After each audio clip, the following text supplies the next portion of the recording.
London వీధుల్లో ప్రతి నెల వేలాది ఫోన్లు చోరీకి గురవుతున్నట్లు గణాంకాలు వెల్లడిస్తున్నాయి. ప్రపంచంలో అత్యధికంగా సందర్శించే నగరాల్లో ఒకటైన లండన్ కొన్నేళ్లుగా ఓ సవాల్ను ఎదుర్కొంటోంది.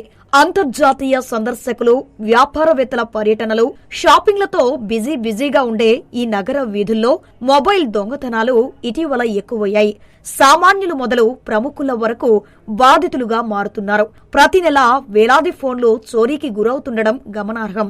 వీటిని కట్టడి చేసేందుకు అధికారులు ఇటీవల ప్రత్యేక డ్రైవ్లు మొదలుపెట్టారు. బ్రిటన్లో కొన్నేళ్లుగా మొబైల్ ఫోన్ చోరీ కేసులు పెరుగుతున్నట్లు నివేదికలు చెబుతున్నాయి. గతేడాదిలో దాదాపు 83,000 ఫోన్లు తస్కరణకు గురైనట్లు అంచనా. అంటే నిత్యం సరాసరి 225 ఫోన్లు చోరీ అవుతున్నట్లు లెక్క. రాజధాని లండన్లో ఈ సమస్య విపరీతంగా ఉంది. మొత్తం మొబైల్ చోరీల్లో 40% వెస్ట్ మినిస్టర్ ప్రాంతాల్లోనే జరుగుతున్నట్లు పోలీస్ నివేదికలు వెల్లడించాయి.